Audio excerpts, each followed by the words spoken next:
أعوذ بالله من الشيطان الرجيم بسم الله الرحمن الرحيم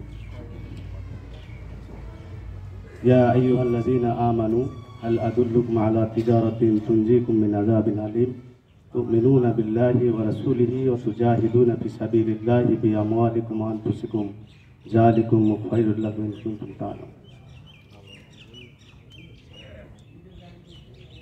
আলহামদুলিল্লাহ আল্লাহ রাব্বুল আলামিনের লাখ কোটি শুকরিয়া যে আমরা বাংলাদেশ জামাত ইসলামী সাপাহার ইউনিয়ন শাখা 4টি ওয়ার্ডের উদ্যোগে আজকের এই মাসিক সাধারণ সভায় আল্লাহ রাব্বুল আলামিন আমাদেরকে উপস্থিত হওয়ার তৌফিক দান করেছেন।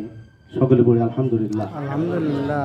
দরুদ ও সালাম বর্ষিত আমাদের প্রিয় নবী সর্বকালের সর্বযুগের শ্রেষ্ঠ মহামানব মুহাম্মদ রাসূলুল্লাহ সাল্লাল্লাহু আলাইহি ওয়াসাল্লাম। আজকের এই অনুষ্ঠানের সম্মানিত প্রধান অতিথি আমাদের শ্রদ্ধেয় প্রাণপ্রিয় নেতা বাংলাদেশ জামাত ইসলামী নওগাঁ জেলার সংগ্রামী আমির এবং মান্দা আসনের আমাদের জামাত মনোনীত এমপি প্রার্থী জনাব মাওলানা আব্দুর রাকিব উপস্থিত আছেন। আমাদের এই সাপাহার পোষা নিয়ামতপুরের মধ্যমণি বাংলাদেশ জামাত ইসলামী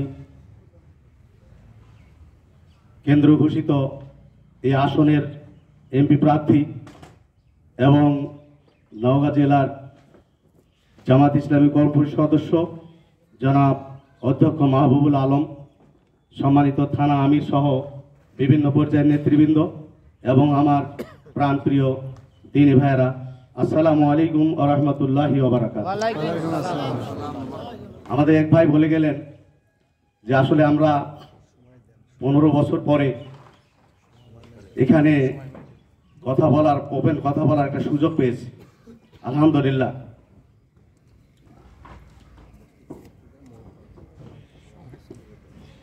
তো আজকের এই সাধারণ সভায় শুধু আমি এটুকুই বলবো যে আসুন, এতদিন যা আমাদের হয়েছে এখন আমরা সুন্দর পরিবেশ পেয়েছি।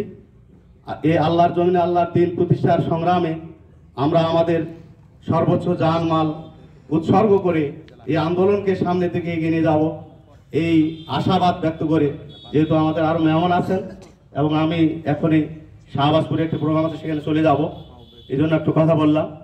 তো আমরা সবাই আমাদের সর্বোচ্চ ত্যাগ তিতিক্ষার মাধ্যমে এই আন্দোলনকে সামনে এগিয়ে নিয়ে যাই এবং আমাদের সুযোগ এসেছে আমরা যেন এই আসন সহ বাংলাদেশে আমরা